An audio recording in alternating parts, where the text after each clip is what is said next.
Good afternoon, and welcome to the Alliance for Automotive Innovation's Get Connected EV Quarterly Report or webinar for Q2. I'm Tricia Cauley, Senior Director of Research for the Association. For our regular viewers, we're switching things up a little today. I'll run through the new report and data, and then Dan Bowerson, our Vice President for Energy and Environment, will host a discussion on EV battery recycling with Alexis Georgeson, Vice President of Communications and Government Relations for Redwood Materials. Let's start with some table setting. A reminder, this is a backwards-looking report, and we only include data through Q2. Obviously, we've had some major policy changes that are impacting the market. We've seen the CRA overturn California's Clean Air Act waiver and the ACC2 ZEV mandates, and of course, passage of the budget bill at the beginning of July, sunsetting EV consumer tax credits on September 30th of the year. So while this report will show that the market has stagnated some in 2025, we expect Q3 to react to these policy shifts for a near-term bounce. Early indications or estimates show August with a record-breaking amount of EVs sold or leased. Having just gotten July's data in myself, there was a substantial bounce, and we did near an all-time high in July at 10.9%. So we can expect a significant market share increase for Q3, and we'll continue to see some residual effect into Q4 as buyers take delivery of their vehicles after September 30th. Let's see here. Highlights for Q2. 385,000 EVs sold for a 9.46 market share. That's down 0.17 percentage points from Q1. As a reminder, EVs included are pure battery electric vehicles, plug-in electric vehicles, plug-in hybrid electric vehicles, and hydrogen fuel cell electric vehicles. This is the first time in the modern EV era that Q2 share declined versus Q1. I consider the modern EV era to be 2020 forward when the market share rose above 2%. This is also the first time that EV market share has declined for 2 consecutive quarters. Looking at year over year, Q2 25 versus Q2 2024, EV sales are down 0.5 percentage points, or about 2,000 vehicles, compared to the same period last year. Notable in that time, ICE share is down 4.2 percentage points. Hybrid gains displaced almost all of that ICE share. Looking at the first half of the year now, 2025 is currently at 9.55% market share, with 761,000 vehicles sold. Year over year, through the first half, market share is down slightly, just 0.1 percentage points. EV volume is up, but regular light vehicle volume is up even more, 4% increase for EVs versus 5.2% for the full market. Market share is currently even with full year 2023. You can see a little pop at the end of the line, that's June, which had the strongest month for EVs this quarter and since January of the year. Worth noting that June is regularly a strong month, and many of the prominent peaks that you see that stand out on the chart are for June or for December. Here we see the powertrain mix for the first half of the year. BEVs are about 7.6%, and PHEVs are just about 2%. Again, you can see the market share is down versus full year 2024 and even with 2023. The second chart here shows the historical progression by powertrain, but also includes hybrids as a comparison. What you'll notice is that hybrids have really taken off. In 2023, BEVs and hybrids were only separated by 2.5 percentage points. The year before, just 1.5 percentage points. But since 2023, hybrids have increased their market share by 7 percentage points. And now the delta with BEVs is nearly 10 percentage points. Continuing to look at the historic powertrain mix, the share of ICE vehicle sales has gone from 97% in 2016 to 73.5% in Q2, a decline of nearly 24 percentage points. Over that same period, hybrids have increased 15 percentage points, BEVs by 7, and PHEVs by 1.6. On to model availability and segments. In Q2, a total of 155 different vehicle models were sold or leased. 2/3 of available models were light trucks, that's utility vehicles, minivans, and pickups. The light truck segment represented 79% of all sales. It's worth noting that mirrors the overall light vehicle market, which currently has about an 80-20 split between trucks and cars. Utility vehicles overall constitute the lion's share of sales, now at 71%. That's up from just 19% at the start of 2020. Looking at EV affordability now, the average transaction price for EVs to end the quarter was just shy of $57,000, which was down nearly 3% from June 2024. The gap between BEVs and non-BEVs was a little under $9,000.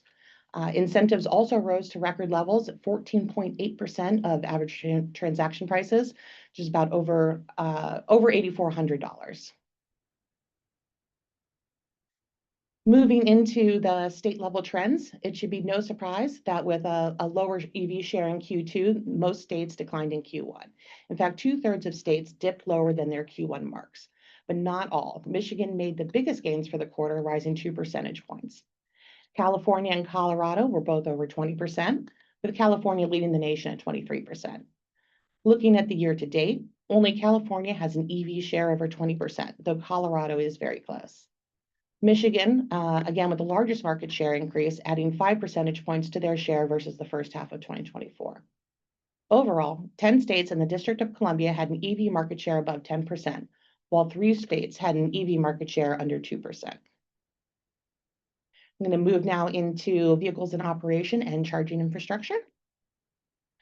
So after years of sales, how's the fleet shaping up? There are 6.5 million EVs on U.S. roads at the end of Q2.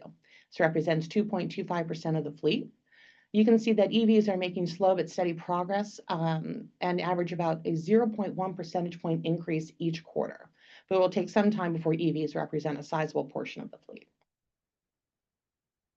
On to infrastructure. The number of public charging ports is up 12% since the beginning of the year. That includes a 16% increase in DC fast and 11% increase for level 2 ports. The chart on the page shows quarter-over-quarter percent changes in EVIO, or electric vehicles in operation, and charging ports. You'll notice the gray bar, which shows EVIO growth, almost always outpaces the growth of charging port installations. The 2 red boxes highlight the only 2 times charging growth has outpaced EVIO. This past quarter is one of those boxes. EVIO grew about 6% from the previous quarter, while charging grew 7%. This is a welcome sight, but it is rare. The chart really underscores that historically, charging installations have not kept pace with the rate of EVs. And much more attention needs to be spent on funding and siting more charging infrastructure. Continuing on charging, while we often talk about how many charging ports are installed, it's also important to understand the number of chargers in comparison to each state's population. Some states may appear to have a lot of infrastructure, but on a per capita basis or even a per EV basis, they're not doing as well as it seems. The first chart shows chargers per 10,000 people. California has the most infrastructure by far, but it's third when it comes to a per capita basis. And while it's hard to pinpoint exactly how much infrastructure is needed on a state and local level due to widespread geographic and demographic differences, a National Renewable Energy Laboratory study found that to support 50% of EVs on the road, or about 33 million EVs, 50% of EV sales by 2030, or about 33 million EVs on the road, there need to be about 1.25 million public chargers. And currently we have about 17% of that installed. In other words, to hit that mark, we would need to install 513 chargers per day. That's every day between now and 2030. The spotlight section of this quarter's report is on EV battery recycling. Just going to run through some of the top lines here and then turn it over to Dan and Alexis for a more in-depth discussion. China controls about 80% of EV battery recycling, or has about 80% of the recycling capacity, and the US has about 2%, less than 2%. Global demand for lithium, cobalt, nickel, and graphite are surging and will continue surging. Recycling could supply just over 50% of key minerals by 2040, with a cost savings of $25 billion annually. In 2025, China is forecast to account for about 78% of battery pretreatment capacity and 89% of black mass refining capacity. By making EV battery recycling a national priority, the U.S. can strengthen its economic and national security, domesticate supply chains, cut costs for consumers, and reduce reliance on geopolitically fragile sources. So just to recap, Q2 shows the first back-to-back decline in EV share, but long-term growth trajectory is intact. Policy changes driving short-term sales dynamic. That's a rush before the September 30th sunset of the credits. Infrastructure and recycling are critical bottlenecks and yet opportunities, and the U.S. must act decisively to ensure competitiveness and affordability in the EV future. The report is available online at autosinnovate.org/getconnected, or you can use the QR code there. And I will go ahead and invite Dan and Alexis to talk about EV battery recycling. Yeah, thanks very much, Tricia. Really appreciate your presentation and all the research you've done here. For those that have been part of these Get Connected webinars previously, Tricia has been the woman behind all of the data. So really appreciate Tricia presenting today and your efforts here. So as Tricia mentioned, we've tried to highlight different sections in the past Get Connected reports. This quarter, we've focused on EV battery recycling. So we highlighted some of the opportunities, or Tricia did, that EV battery recycling offers when it comes to reducing the reliance on China for critical minerals used, not just in EV batteries, but when you think about your cell phone and laptop batteries, those are the same materials that are being used in EV batteries. While the EV battery recycling industry is still very much in its early days, as Tricia highlighted, EV adoption is still growing, but it takes time to transition that fleet. So as such, it will be some time before there's a significant number of EV batteries coming offline that could then be used as input to recycling.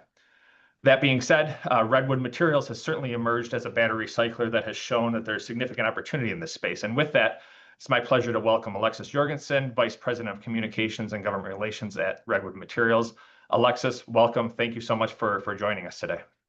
Thanks, Dan, for having me. It's always a pleasure to join Auto Alliance events. Yeah, much appreciated. Maybe to get us started, I know we've worked together in the past, you along with many of our OEM members as well, but why don't you maybe give us a little bit about, or tell us a little bit about Redwood Materials, the work you've been doing around EV battery recycling, and then maybe where you see opportunities in this space. Sure. Well, Redwood was founded only a handful of years ago, actually in 2017 on paper, but we really started to kind of scale and hire and build a team in 2019. So it has actually not been that long, coming up on about 6 years of real operations now. We were founded to really address the entire battery supply chain and help to bring as much of it to the US as possible. We think of ourselves as a battery company that is doing everything to do with batteries, short of actually producing the batteries themselves. And so what that means is we go into the field and we collect batteries from all over North America, and we have operations in Europe as well now. Those range from a lot of the devices that Tricia was talking about, everything from the small and medium size devices, phones, laptops, e-bikes, scooters, power drills, anything that's rechargeable, through electric vehicle batteries and stationary storage packs. So really everything that's lithium ion. We go out, we find, we safely package, we transport it to our facilities. Our largest facility is here where I am today in Northern Nevada. And we have another one underway in South Carolina right now, where recycling operations is just coming online. And at this stage, we have scaled in the last few years to process about 20 gigawatt hours annually of material. So in terms of kind of the US, that is certainly the lion's share of what is getting recycled in North America today. Of the recycling capacity, we think about 90% of it comes through our door in Northern Nevada today. We work with a number of different automakers, many of which are members of your community, to recycle those end-of-life batteries, turn those into critical minerals, and then rebuild them into components that can actually go back into the domestic supply chain. So namely, cathode active material is what we're really focused on. Another really big part of our business and growing is our energy storage business. And so that is a business where we saw tremendous opportunity just based on the number of EV packs that we were starting to receive. And we realized that the vast majority of these had a lot of life left in them. And they did not need to go directly to recycling. That would have been a huge waste. And so we thought, what is the best way to recapture as much value as possible in these batteries, extend the life before we ultimately do recycle them and pull the critical minerals out. So this summer, we launched Redwood Energy, deployed the first project, which actually stands as the largest microgrid in North America and the largest second life battery deployment anywhere in the world. It's a 63 megawatt hour system. So that's about 800 EV packs that make up the system. And it is also tied to 12 megawatts of AC power at the inverter, and it's powering a massive AI data center. And so we see just tremendous opportunity to continue to grow this part of our business. get more value for these packs, extend the life, and most importantly, make sure that there's value here in the US so that we can keep them in the supply chain to ultimately recover the critical minerals. That's perfect. And yeah, the Redwood energy certainly is something that I know I've been paying attention to, and there's a great opportunity. Obviously, just because a battery is no longer maybe useful in a vehicle, it certainly doesn't mean that it's not useful in, as you mentioned, stationary storage or things like that. So I do appreciate that and the opportunity there. And ultimately, when those batteries are done with secondary use or energy storage, they're still going to come through recycling and keep the supply chain rolling. So it is a great opportunity that EV batteries present. Alexis, you mentioned a little bit on keeping the supply chain domestic. I know that you have relationships with some of the OEMs, some of the battery manufacturers. Can you maybe talk about how that has worked and how important that is kind of in the whole domestic circular supply chain? Yeah, I mean, that was really kind of the vision of Redwood from day one. We were founded by J.B. Straubel, who previously co-founded Tesla and was the CTO there for about 16 years. And of his projects, one of them was building and scaling the first gigafactory in the US, the Tesla Gigafactory here in Northern Nevada. And he really recognized that the supply chain was still almost entirely overseas that was filling that factory.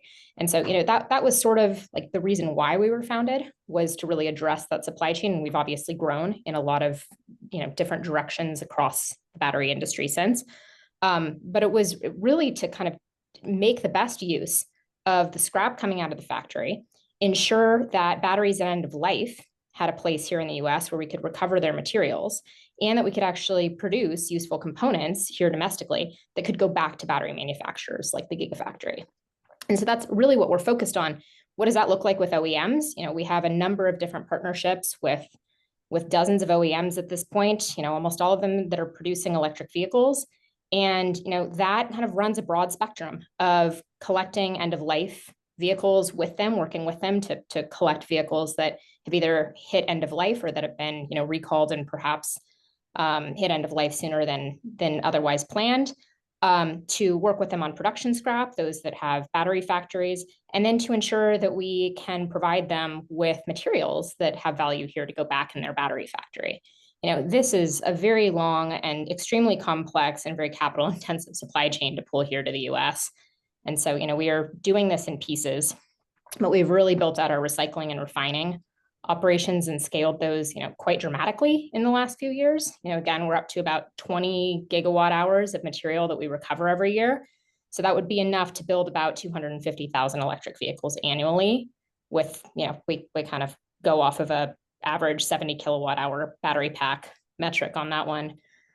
And then really, again, with this second life opportunity, I think there is, tremendous opportunity to work with the OEMs, because what that really does is it increases the value of the packs and therefore the residual sales value of these EVs.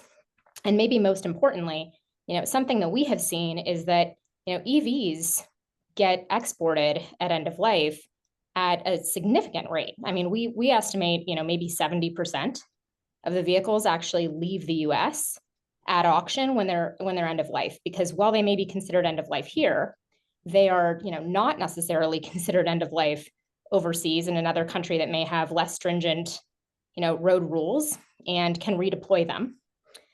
And also, when you look at kind of the weight of the battery pack and the demand kind of downstream from some of the auto dismantlers, it's just not quite there and quite as mature yet. And so, what is often, these vehicles are often fetching the highest price overseas. And so when it comes to Second Life and how all of those connect, we really see the opportunity to pull these batteries out of the vehicle and to extend the life as a way to really increase the value and ensure that they're staying here in the US. Because, the batteries themselves, once they're removed from the vehicle, those aren't getting exported. And I know that's probably something we'll talk about a little bit more. It's just kind of recycling regulations and where the real issues are. But I mean, I see the key issue as the export of the vehicles themselves before you've actually removed the battery, because that is where we are really losing this critical access to critical minerals that the US has worked incredibly hard to mine and import from all over the world and to bring here to build batteries out of our domestic factories, and then they're ultimately getting exported.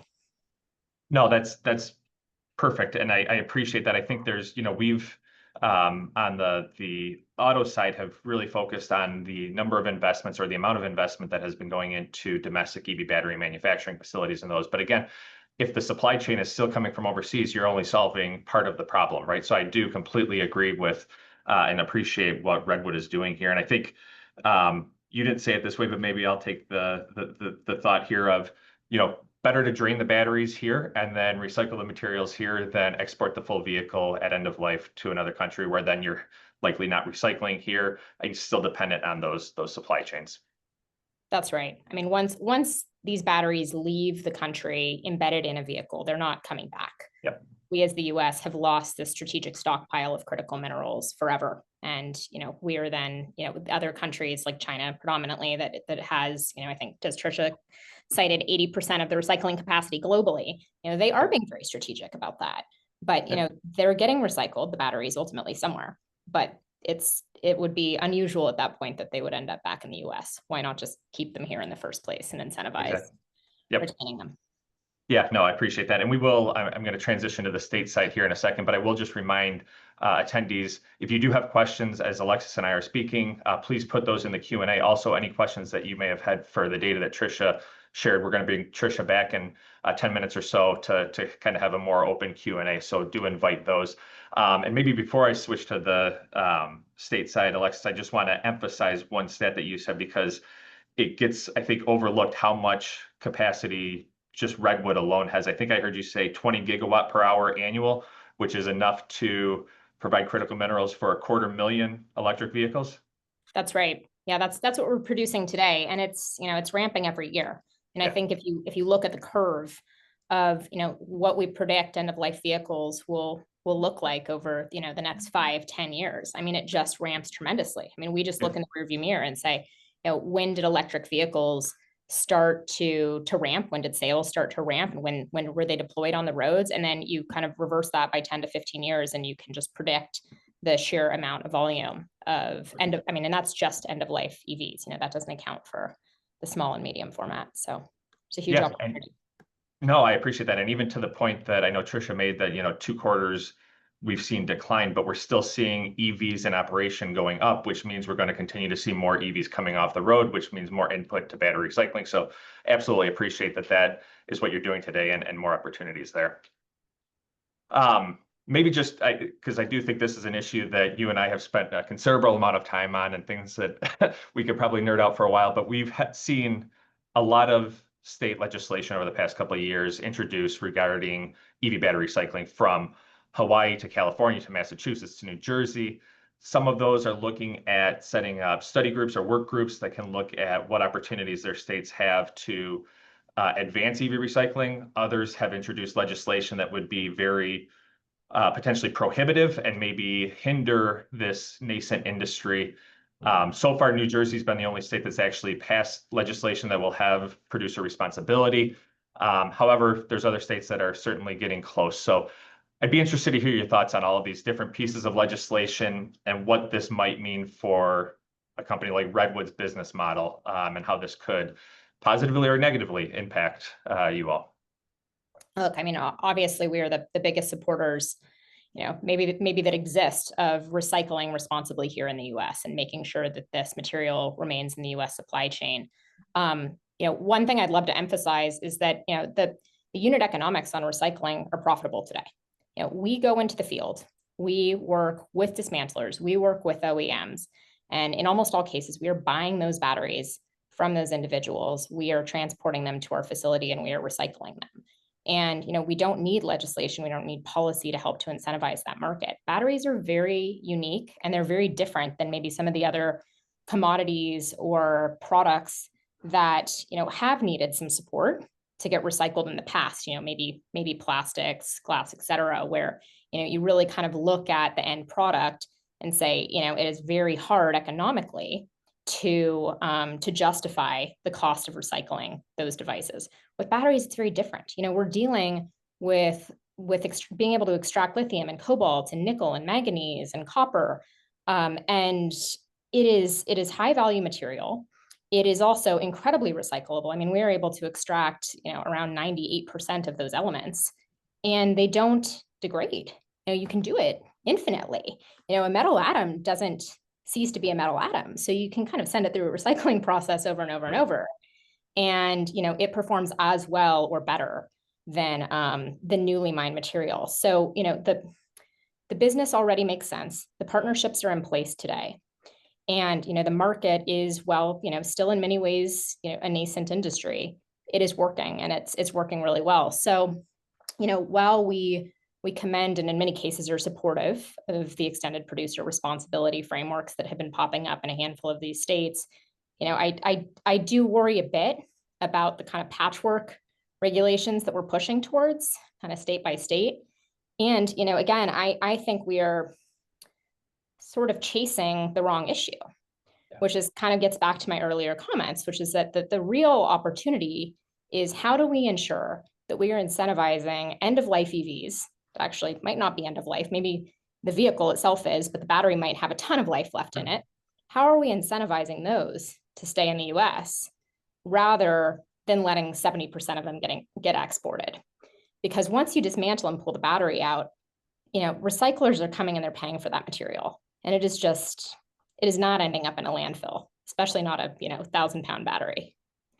No, I greatly appreciate that. I want to the landfill because I do want you to debunk something for me. But one thing, you mentioned that, or you didn't mention this, but I will, that China has put a lot of focus on managing and controlling the battery supply chain, right? They may not own all of the mines, but they own majority of the processing, right?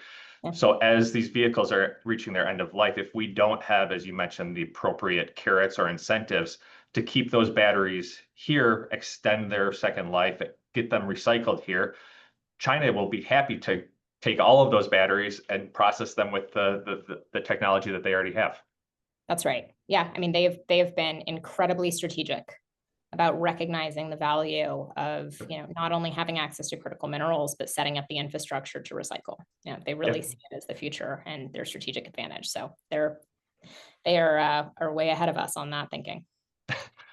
Yeah, completely with you. So one thing you did mention, batteries not ending up in landfill. This is one thing I know that there's a educational gap, I think, of that these batteries will simply, when they're out of the vehicle, they're either going to end up in landfills on the side of the road. This is just going to be a waste that you don't see. So briefly, tell me why that's not accurate, or if it is accurate, I'd welcome that as well. I mean, there are several reasons that I'll kind of share to debunk that. And I will also say, electric vehicles and these kind of large format batteries, so stationary energy storage, your power walls, your large front of the meter batteries, electric vehicles, all of these massive lithium ion batteries are very different than the small consumer electronic devices and kind of household batteries, right? Phones and laptops and AirPods. Those I think do need to be treated differently, and those do have a chance of ending up in the landfill, that is much more significant and likely than, a 1,500-pound electric vehicle pack. So one of the reasons is just due to size, right? I mean, they're huge. They are stocked with a bunch of metals. Also, when you have those many metals concentrated and that much value concentrated, it is very easy for recyclers like us to want to go into the market and actually do the work to package, collect, transport that battery pack because of the value there. And so they're just not ending up in landfill. The other part is that, besides a handful of hobbyists, and they're out there, the folks that like to tinker and like to take their own packs out and like to swap them, you're just not dropping your battery pack on the side of the road or, at the top of your driveway with, your household waste on Wednesday nights. It's just not happening. And so, where are batteries removed from vehicles? They're removed with auto dismantlers. At end of life, they go to auction and dismantlers bid on these vehicles.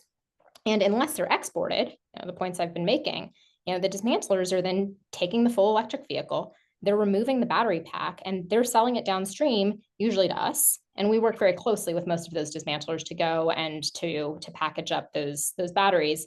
If they're not ending up at these auctions, they're usually getting returned to a service center an auto dealer, and then, via their OEM, we have these partnerships in place where we can come and handle that material as well. So, there just aren't a lot of pathways that ultimately, end with batteries sitting on the side of the road or getting to landfill. Yeah, no, I appreciate that. I think I've used if you do a comparison of the weight of a larger EV battery, but it's often comparable to a V8 engine with the transmission. So the full powertrain of a V8 engine in terms of just sheer weight. And while you do see some of those in yards, you don't see that very often. So really, really appreciate that. Maybe I do have one more question for you, but maybe I'll ask Tricia to come back on as well as we can get into some of the audience Q&A. And again, I would welcome audience members to put their Q&A in your questions in the Q&A, and we'll be sure to get to those. But as Tricia's coming back on, Alexis, I would be interested to hear you've highlighted some of the opportunities for EV battery recycling. Do you have a sense of maybe any of the biggest issues holding back the opportunity for EV battery recycling? Maybe not just even Redwood, but you mentioned it's a nascent industry. I would expect that there's going to be competition. There's already competition, that will grow as there's more batteries. Things that you think are the biggest issue that might be holding back the industry.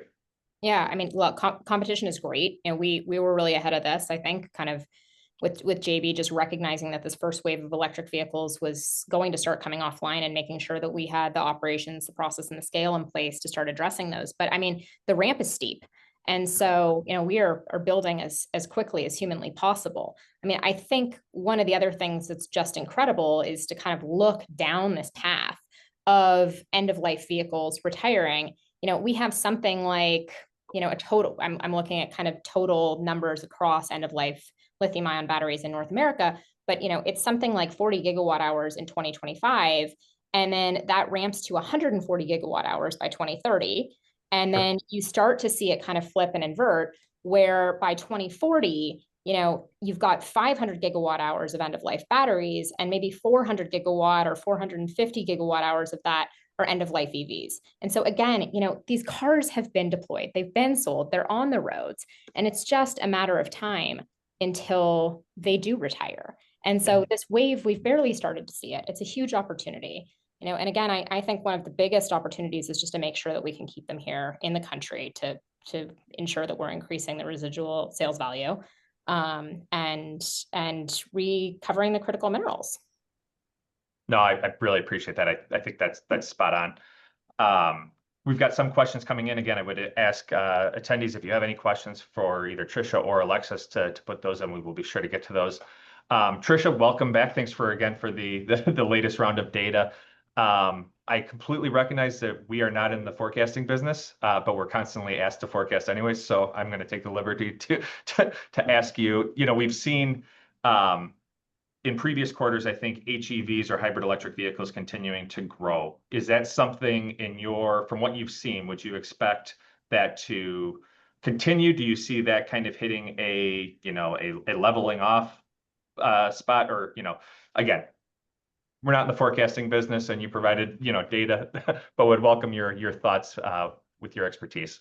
Yeah. So when it comes to hybrids, and this is interesting because with the EV tax incentives ending, we're going to see a drop off in people being able to take advantage of that, obviously, and enter the EV market, maybe until prices come down a little and they're a little bit more on par with the ICEs, which makes hybrids a really attractive option because they are priced a little bit better and you are getting some of the benefits of gas efficiency there. So because they've already taken off, and with EVs probably going down a little in the fourth quarter, and then the first quarter always drops also, I think we're going to see hybrids continue to escalate. I think people are finding them to be a really nice bridge between a regular internal combustion engine and also the EVs. No, very, very much appreciate that. Building off that, Alexis, I'd be interested. I know, a lot of the focus at the state legislative efforts and things like that are focused on propulsion batteries, which may not always include traditional hybrids. Does Redwood recycle hybrid batteries as well, or is it focused strictly on, EV and large format? We do. We take hybrid as well. They're a bit smaller, but they're extremely nickel dense. So there's still a lot of value in some of the hybrid packs. Toyota is a big partner of ours. We announced several years ago our partnership on the recycling side, and then later on a partnership on cathode active material offtake with them. But a big part of the focus of that recycling partnership has been on hybrid batteries, because of course, Toyota's been the leader of hybrids, for many years. And especially, again, kind of back to my comments on just looking in the rearview mirror when these cars are coming off roads, the earliest EVs were really kind of deployed, just about 10 years ago, maybe, 13 or so is when we started to kind of see the ramp. Those cars are just hitting end of life. Whereas, you look back at some of the early Priuses, those are now 20, 25 years old. Those are the cars that do need to be recycled right now. And so that is actually a lot of the feedstock that we've received as well. Nice. Very good. Maybe Tricia, I know you showed that there's more chargers being installed, which that's obviously a positive. I think if I remember right from the report, 513 would be needed per day to get to the 50% by the end of the decade. Seems like an incredible lift. Has that number increased or decreased over the past few quarters that we've been tracking this? Yeah, Dan, that number keeps going up. Worried about that. Yeah. Yeah, no, I appreciate that. And there was a question here. It looked like a question in terms of, and I don't know if either of you two, I can take a shot at this, but if we did meet that number, what impact would that have on the electrical grid, and could that even handle it? So happy to take a shot there, unless Tricia, you want to. So yeah, I think depending on what we're talking about in terms of the level of the charger, whether it be a DC fast charger or a level 3 or level 2, excuse me, it definitely could impact, but there's a lot of different policies in place, or that would need to be in place, that would help ensure that drivers are incentivized to charge at a time where there is more load available. So for example, typically people get home from work. If it's in the summer, they turn the air conditioning on. There's a heavy load onto the grid. If you incentivize people to charge their vehicles in the middle of the night, that reduces the load, and there's actual excess capacity where that could actually be beneficial. So long story short, or long response to a short question, certainly there could be impact, but I think there would have to be other policies in place that could satisfy that as well. One question, it looks like, coming in from the audience, Alexis, I think this would be towards you. Who or which organizations ultimately make the decision to ship end-of-life vehicle inventory overseas? And also, are there opportunities for small businesses or startups to capture some of that inventory, or help fill the gaps between OEMs and players like Redwood? Yeah, so ultimately, at a vehicle's end of life, they go to auto auctions, and those vehicles sometimes end up there, via insurance companies that take title, when a car is totaled, and then they send them to auction. And these are auction locations where essentially, they go on the market, and they are typically bid on by, at least in the US, dismantlers. If they're not bid on by US dismantlers, they're bid on by entities, overseas. And that is where we are seeing, a lot of the vehicles leaking. Our data shows us that, actually the vast majority of these vehicles, when purchased overseas, are getting purchased usually in Eastern Europe.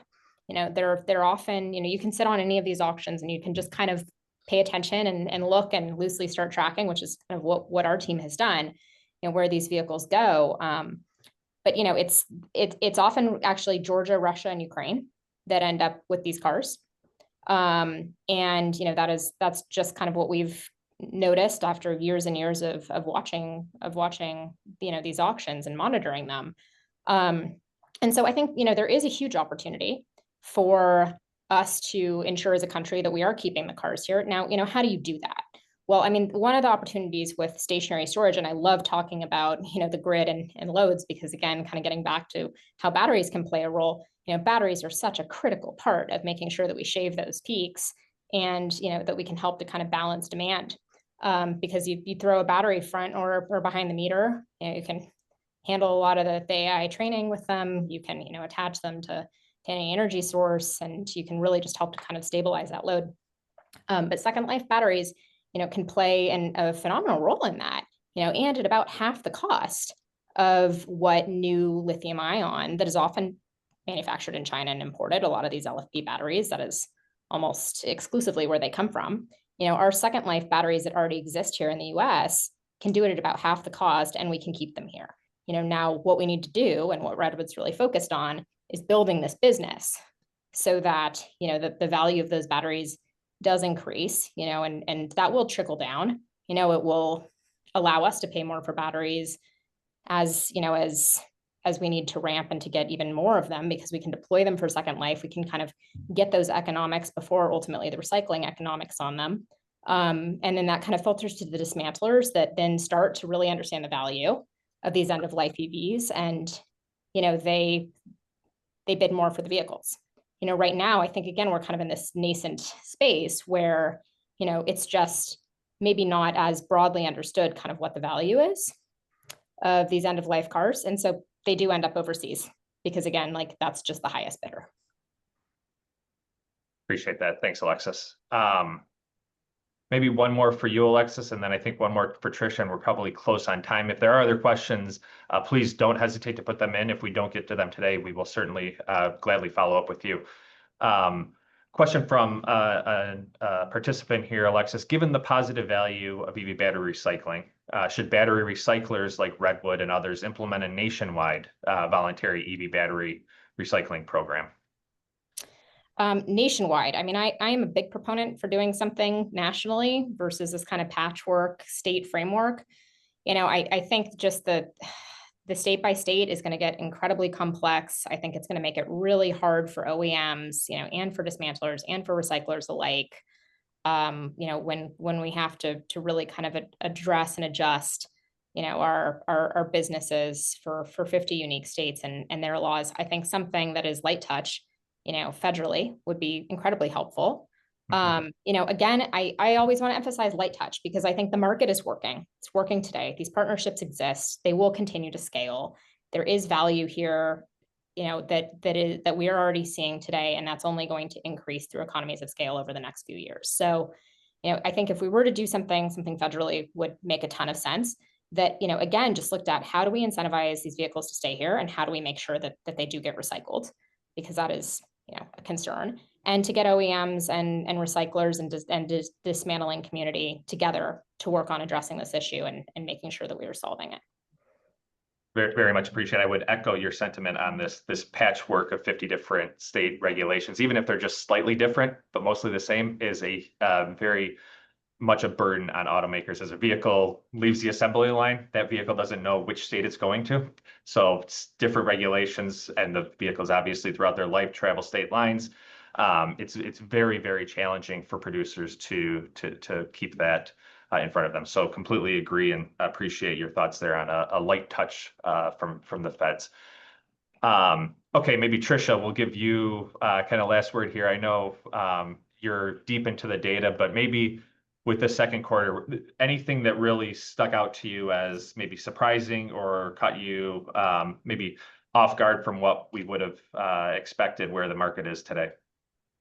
Yeah, Dan, I wasn't expecting a decline. Even if it were just a moderate bump up, that would have made sense. We've seen some kind of leveling off, some plateauing, and there's a question about whether or not we've hit all the early adopters. Do we need to get the price down to lure more people into the market? Are there more people out there that we can get at this price point? So I was surprised when it went down, and I do think, and not to pick on anyone in particular, but I do think Tesla is a big market mover in the EV space, and there was an awful lot of backlash against Tesla at the start of the year, and I think that did hold back the entire market and keep it lower than I was expecting. So it'll be interesting to see if they rebound or if the other automakers pick up some of that slack. Maybe people just held off for a little while and they explore other options. There's obviously a lot of great deals in the market today, a lot of incentives. And you still have until September 30th to make good on a new EV purchase. So it'll be interesting to see, especially August numbers we know are going to be huge. I think September numbers are going to be even bigger than that. And it'll be interesting to see where the market share is going, which automakers are collecting that, and if Tesla has rebounded at all. Appreciate that. Yeah, I think that was the biggest surprise as well. I'm with you. I would have expected a little bump, even if it was small. So With that, I know there was another comment in terms of looking for future reports on looking more at the hybrid. Take that, and we will certainly take that into consideration for our Q3. But with that, I know we are right at time.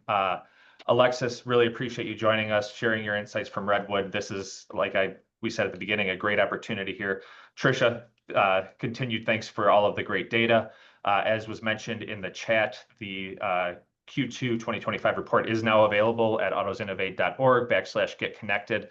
Please feel free to download that. And if you have any questions, please don't hesitate to reach out to us. Certainly happy to provide more information in the data or other insights. So with that, thank you all for attending. Really do appreciate the time. Tricia and Alexis, thank you again.